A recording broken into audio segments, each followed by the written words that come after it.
حقیقت بات یہ ہے کہ جب ماضی میں پیچھے پلٹ کے دیکھتے ہیں تو آج ہم اس سے بہت آگے کھڑے ہیں. جب ہمارا نوجوان اس ماضی کے ساتھ اپنے آپ کو ریلیٹ کرے گا اور آج دیکھے گا تو اسے ایک بڑا منفرد، ایک بڑا آگے بڑھا ہوا پاکستان نظر آئے گا. خاص طور پر اس وقت میں جب آپ کہہ لیں کہ ہم دنیا کی امیدوں کا مرکز ہیں، مسلم دنیا ہماری طرف دیکھ رہی ہے، دفاعی اعتبار سے ہم بہت زیادہ مضبوط ہیں، ہم نے اپنے دشمنوں کو ناکو چنے چبوائے ہیں. ہمارا دشمن جو یہ سوچا کرتا تھا کہ کسی بھی لمحے وہ پاکستان کو ختم کر کے رکھ دے گا، آج اس کی یہ امیدیں دم توڑ چکی ہیں، وہ اس سارے عمل سے مایوس ہو چکا ہے. آج کیفیت یہ ہے کہ ہم بحیرہ عرب سے لے کے ہم بحیرہ روم تک موجود ہیں.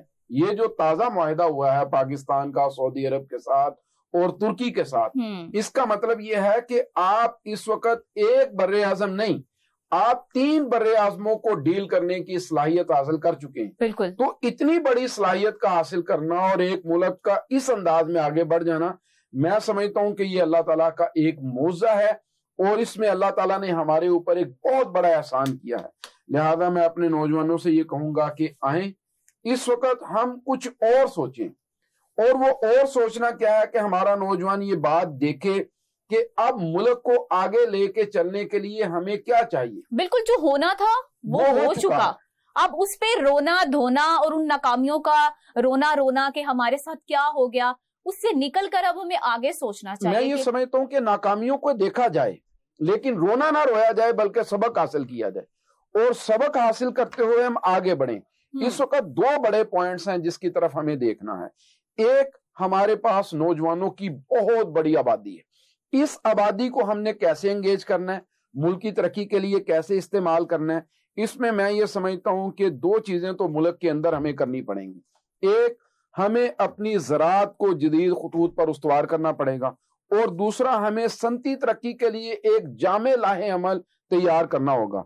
اسی طرح سے جو ہمارا نوجوان ہے اس میں سے جو ملک کے اندر استعمال کیا جا سکتا ہے وہ ملک کے اندر، کیونکہ ہمارے پاس ایک بڑی آبادی ہے تو ہم انہیں فنی تربیت دیں، ہم انہیں سافٹ ویئر کی تربیت دیں، AI کی ٹریننگ دیں، اور ان نوجوانوں کو ہم ہنرمند بنا کے دنیا کی طرف روانہ کریں.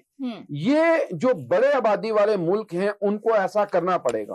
اس میں پاکستان مرکزی مسلم لیگ یہ بات سمجھتی ہے کہ ہمیں اپنا کوئی 25 سالہ ایک ایسا منصوبہ تشکیل دینا چاہیے جو ہماری اکانومی کو ایڈریس کرے، جو ہماری صنعتی ترقی کو ایڈریس کرے، جو ہماری زراعت کو ایڈریس کرے، اور ہمارے نوجوانوں کو وہ ایک ترقی پسند سوچ کے ساتھ آگے لے کے چلنے کی صلاحیت رکھتا ہو. اگر ایسا ہو گیا تو آپ یقین جانیں ملک بہت آگے بڑھے گا. آپ کی پارٹی کا یہی ایجنڈا ہے؟ جی، ہمارا یہ ایجنڈا. ہم یہ سمجھتے ہیں کہ ہمیں آگے نکلنا چاہیے اور کام کرنا چاہیے اس وقت.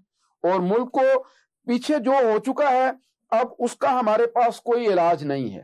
جو آگے بڑھنا ہے وہ آگے بڑھنا اسی صورت میں ہے کہ ہم اپنے نوجوان کو موٹیویٹ کریں، اسے حوصلہ دیں، اور اس کو اس بات کے لیے تیار کر دیں کہ ہمارا نوجوان یہ بات سمجھ لے کہ میں اگر اپنے ملک کے لیے پازیٹیولی استعمال ہوں گا تو میں آگے بڑھ جاؤں گا.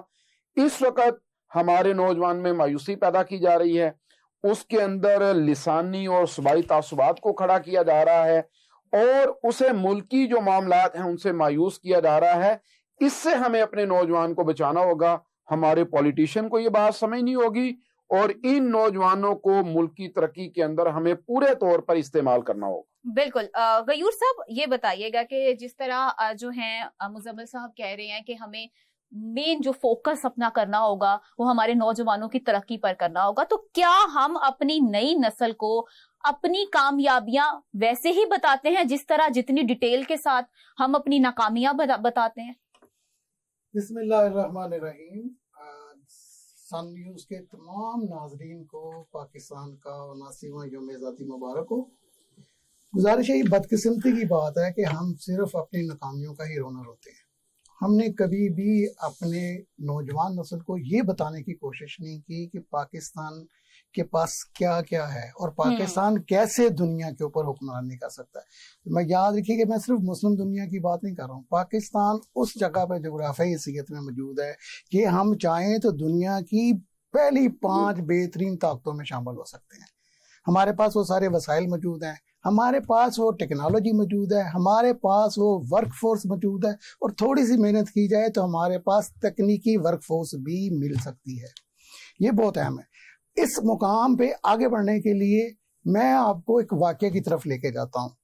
قائد عوام ذوالفقار علی بھٹو نے اپریل سن 1945 میں 26 اپریل 1945 کو قائد اعظم محمد علی جناح کو ایک خط لکھا بابائے قوم کو, اور اس میں انہوں نے لکھا, میں یہ دیکھ کے پڑھنا چاہوں گا تاکہ لفظ ادھر ادھر نہ ہو جائیں, کیونکہ یہ دو بڑی ہستیوں کا ہے, تو اس وجہ سے. تو انہوں نے قائد ذوالفقار علی بھٹو نے لکھا, جناب آپ نے مسلم قوم کو ایک پرچم تلے جمع کیا. میں سمجھتا ہوں کہ پاکستان کی آرزو ہر مسلمان کے دل میں ہونا چاہیے, کیونکہ پاکستان ہمارا مقدر ہے, ہمارا مقصد ہے. ہمیں پاکستان کے قیام سے کوئی طاقت نہیں روک سکتی. برصغیر میں ہم باحثیت قوم وجود رکھتے ہیں. آپ نے ہمیں متحرک کیا جس پر ہمیں فخر ہے. ایک طالب علم کی حیثیت سے میں عرض پاکستان کے حصول میں اپنا کردار ادا کرنے سے قاصر ہوں, لیکن مجھے یقین ہے کہ وہ وقت ضرور آئے گا جب میں پاکستان کے لیے اپنی جان کی قربانی دینے سے بھی دریغ نہیں کروں گا. یہ قائد عوام ذوالفقار علی بھٹو نے بابا قوم قائد اعظم محمد علی جناح رحمۃ اللہ علیہ کو 26 اپریل 1945 کو لکھا. اس کے جواب میں 5 دن کے بعد قائد اعظم محمد علی جناح رحمۃ اللہ علیہ نے ذوالفقار علی بھٹو شہید کو جو جواب لکھا, وہ بہت ہی زبردست 4 لائنوں کے جملے ہیں, اور وہ جملے ایسے ہیں کہ آج کا نوجوان, آج کا طالب علم اگر ان جملوں کو سمجھ لے, ان کی معنویت پر غور کر لے, تو یقین جانے پاکستان کے تمام مسائل چٹکی بجاتے ہوئے حل ہو جائیں گے, کوئی مسئلہ ہی نہیں رہے گا. قائد اعظم محمد علی جناح رحمۃ اللہ علیہ نے لکھا کہ تمہارا 26 اپریل کا خط پڑھ کر اور یہ جان کر کہ تم مختلف سیاسی تقریبات میں شامل ہوتے رہے ہو, مجھے بہت خوشی ہوئی ہے. اگر تم سیاست میں دلچسپی رکھتے ہو تو میں تمہیں نصیحت کرتا ہوں کہ پہلے اس کا بخوبی مطالعہ کرو, لیکن اپنی تعلیم نظر انداز نہ کرنا. اگر تم ہندوستان کے اور پاکستان کے سیاسی مسائل کا مکمل طور پر مطالعہ کرتے ہو تو مجھے اس بات پر کوئی شک نہیں, تم تعلیم مکمل کرنے کے بعد زندگی کی جدوجہد میں کامیاب فرد کے طور پر داخل ہوگے. یہ ہے وہ بنیادی نقطہ جو ہمارے بابائے قوم نے صرف ذوالفقار علی بھٹو شہید کو نہیں بتایا. یہ وہ تاریخی خط ہے, سمجھ لیں, جسے آج کی 25 کروڑ عوام کے لیے ایک رہنمائی ہے. بے شک ہمیں تعلیم حاصل کرنی ہے, ہمیں تکنیکی تعلیم حاصل کرنی ہے, ہمیں وہ تعلیم حاصل کرنی ہے جو با مقصد ہو. ہمیں با مقصد تعلیم حاصل کرنی ہے, کیونکہ یہ ہمارے بابائے قوم نے ہمیں ایک نصب العین, ایک مشن اور ایک ٹارگٹ کے طور پہ ہمارے سامنے انہوں نے تاریخی طور پہ پیش کر دیا ہے. یہ خط موجود ہے پاکستان کے عجائب گھر میں اور پاکستان کے قائد اعظم میوزیم میں موجود ہے. یہ چیزیں موجود ہیں, تاریخ کی کتابوں میں موجود ہے. یہ قائد, اگر ہم پاکستانی ہیں تو ہمیں اپنے بابائے قوم کی اس نصیحت پہ عمل کرنا ہے, اور اگر ہم اس نصیحت پہ عمل کرتے ہیں تو آپ یقین جانیے کہ چند سالوں میں, 5 سال 10 سال میں ہم اس مقام پر ہوں گے کہ دنیا ہمیں فخر سے دیکھے گی کہ پاکستان کہاں سے اور کہاں پر پہنچ گیا ہے. بالکل, لیکن یہ کون سی ایسی چیز ہے کہ اس نصیحت کو ہم ٹوٹلی اگنور کر کے, اور ہمیں جو مسائل پیش آئے ان تمام جو اس جرنی میں, کہ ہم نے اس نصیحت کو اگنور کیا اور اس پہ فوکس نہیں کیا, اور جو پھر اس کی وجہ سے سچویشن بنی اور حالات جو بنے اور جس کا نتیجہ ہم نے بھگتا, اور ہم نے آج جسٹ پھر ان خامیوں پہ بات نہیں کرنی, لیکن ایشو کہاں پہ آیا؟ ہم نے با مقصد تعلیم سے دوسری طرف ہمارا رخ مڑ گیا. ہم لوگوں نے بدقسمتی سے پاکستان, شاید میں ہمارے ناظرین کو یہ بتانا چاہوں کہ سن 1990 تک بھی پاکستان کی کرنسی انڈیا سے اور چائنا سے بھی بہتر تھی. 5 سالہ منصوبہ, ترقیاتی منصوبہ پاکستان کے وزیر خزانہ ڈاکٹر محبوب الحق نے شروع کیا تھا, اور اس کو جنوبی کوریا کے لوگ آئے اور انہوں نے اس کا سٹڈی کی, اور جنوبی کوریا کے حساب سے امینڈمنٹ کروا کے ڈاکٹر محبوب الحق سے جنوبی کوریا میں گئے. یہ سن 1967 کی بات ہے, 67 کی. آج دیکھ لیں جنوبی کوریا کہاں ہے اور ہم کہاں ہیں. ہماری تعلیم میں بدقسمتی کی بات ہے, تعلیم کے اندر انجینئرنگ اور میڈیکل کے اسٹوڈنٹس کے اندر بھی وہ مضامین داخل کر دیے گئے ہیں جن کی اس زمانے میں کوئی حیثیت نہیں ہے. جو گھر میں پڑھنے والے مضامین بھی تھے وہ بھی شامل کر دیے گئے. ہم لوگوں نے ہماری تعلیم میں اب آ کے کچھ بہتری ہونی شروع ہوئی ہے, اور کچھ نظام چینج ہوا ہے, ورنہ جس زمانے میں ہم اسٹوڈنٹ تھے ہمیں تو کچھ پتہ بھی نہیں ہوتا تھا. سیدھا ایک 9th-10th تک تو سارا کچھ یہ سارے مضمون پڑھنے پڑتے تھے, اور ایف ایس سی میں گئے, اور اس کے بعد پھر ہمیں کچھ نہیں پتا, ایف ایس سی میڈیکل کی, اور اس کے بعد صرف MBBS سی اور کچھ نہیں تھا. اب تو کافی چیزیں ڈیولپ ہو گئی ہیں. ہاں, اب یہ چیزیں جو ڈیولپ ہوئی ہیں, نئی تعلیم میں کچھ سلسلہ ہوا ہے. اگر ہم ابھی بھی ہم 0.8% اپنا تعلیم پہ خرچ کرتے ہیں, پاکستان کے کل بجٹ کا صرف 0.8% ہے, ریکمینڈڈ 4 to 6% ہے. 4 to 6% ہے. اگر ہم 4 to 6% نہیں بھی کر سکتے, ہم یہ کیپیسٹی پیمنٹ جو IPPs کو ہم دیتے ہیں, ہر سال ہم دیتے ہیں, یہ 2.6% ہے. جی, اگر ہم انہی سے جان چھڑا لیتے, ان جیسے منصوبوں سے جنہوں نے پاکستان کا ناک میں دم کیا ہے, 25 کروڑ عوام کو تباہ کر دیا ان IPPs کے چکر میں, اسی قسم کے منصوبوں نے, اگر ہم اس کو تعلیم پہ لگایا ہوتا, ہم نے سائنس اور ٹیکنالوجی پہ, جس طریقے سے 1974 میں سپارکو نے اپنا پہلا خلائی مشن فضا میں بھیجا تھا, تو اس کو ہم نے ڈیولپ کیا ہوتا, تو آج ہم کہاں پہ ہوتے دنیا میں. آج تو دنیا میں سروائیول کی جو جنگ ہے وہ ہے ہی سائنس اور ٹیکنالوجی پر, ساری وارفیئر اس کی طرف جا چکی ہے. ہم نے اس چیز کو چھوڑا ہے, ہم نے اس چیز کو نظر انداز کیا ہے, ہم نے قائد اعظم کے فرامین کو چھوڑا ہے. قائد اعظم نے جو تعلیم حاصل کرنے کی بات کی تھی وہ سائنس اور ٹیکنالوجی کی بات کی تھی. قائد اعظم نے کچھ اور مضامین کی بات نہیں کی تھی جو ہم پہ ابھی تھوپے جا رہے ہیں اسٹوڈنٹس کے اوپر. آپ اسٹوڈنٹس کے بیگ دیکھ لیں, اسکول بیگ. لیکن غیور صاحب, دنیا جتنی تیزی سے ترقی کر رہی ہے, یہ سب ہماری مجبوری ہے. اگر ہم یہ ساری چیزوں کے ساتھ نہیں چلیں گے, اس ریس میں اس لیول پہ نہیں ہم دوڑیں گے, تو ہم پیچھے, بہت پیچھے رہ جائیں گے, جو کہ آلریڈی ہم ہیں. یہی میں آپ سے عرض کر رہا ہوں کہ سائنس اور ٹیکنالوجی کی جو تعلیم ہے, یہی تو قائد اعظم نے فرمایا تھا. ہم کیا پڑھا رہے ہیں؟ ہمارا کون سا بچہ ہے جو جغرافیہ پڑھ رہا ہے؟ ہمارے بچوں کو تو ارد گرد کا پتہ ہی نہیں پاکستان کے ارد گرد کیا ہو رہا ہے. ہمارے بچوں کو صحیح والی سیاسی تاریخ کب پڑھائی جا رہی ہے؟ ایک مرضی کی تاریخ پڑھائی جا رہی ہے, ایک خاص نظریے کے تحت پڑھائی جا رہی ہے. ہم کب پیدا کر رہے ہیں قابل انجینئرز, ڈاکٹرز؟ ہمارے 79 ایئرز میں سائنس اور ٹیکنالوجی میں ڈاکٹر جو ہمارے PhD تھے فزکس والے, اب ڈاکٹر عبدالسلام, ڈاکٹر عبدالسلام کے علاوہ کون سا ایسا بندہ ہے جو سائنس اور ٹیکنالوجی میں آگے ہے؟ ایک بھی شخص نہیں ہے سائنس اور ٹیکنالوجی میں, ایک بھی شخص آگے نہیں آیا.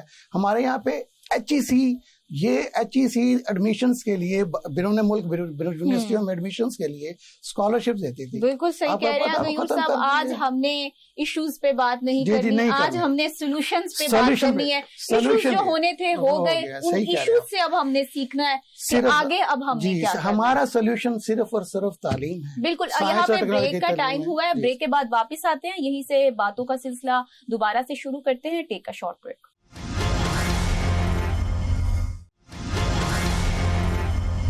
بریک کے بعد خوش آمدید. وقاص صاحب, میرا آپ سے یہ سوال ہے کہ آج ہم یہ بات نہیں کریں گے کہ ہمیں پاکستان نے کیا دیا.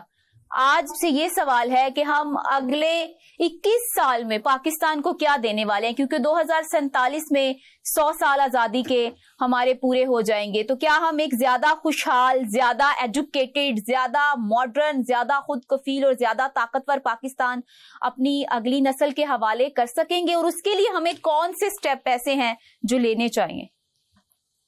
It's a $1 million question. Pakistan کا بنیادی سوال اس وقت یہی ہے, ایز اے قوم, ایز اے نوجوان, ایز اے ملک. دیکھیں, ہمیں جو اقدامات ہم نے پچھلے 80 سالوں میں اٹھائے ہیں, جو ایکشن ہم نے لیے ہیں, ان ایکشن کی وجہ سے پاکستان جس نہج پہ کھڑا ہے, جس معاشی بدحالی, بے روزگاری, غیر یقینی اور جس لا اینڈ آرڈر کی سچویشن میں ہے, یہ انہی ایکشن کی وجہ سے ہے. تو اگر تو ہم وہی ایکشن لیں گے تو ہم ڈفرنٹ ریزلٹ حاصل نہیں کر سکتے. وہ پنجابی کہتے ہیں کہ اگر کنک کا بیج سٹو گے تو منجی نہیں اگے گی, کنک ہی اگے گی. بالکل. We have to take different action اور ڈفرنٹ ریزلٹ. دیکھیں, جو اس وقت آپ کے 2, 3, 4 بنیادی پرابلمز ہیں. آپ کی معاشی تباہ ہے, آپ کی بے روزگاری جو ہے وہ اس وقت پہ ہے, اور ہمارا جو ایکسپورٹس ہیں وہ ریکارڈ لوئسٹ لیول پہ ہیں. ہمارے پاس جو لا اینڈ آرڈر کی جو سچویشن ہے, ہمارے بارڈرز کی جو سچویشن ہے, تو اب اس کو اگر ہم نے ٹھیک کرنا ہے وہ کیسے ہوگا؟ We have to fix our basics. Basics کیا ہے؟ ہماری بنیاد ہے آئین پاکستان, جو کہ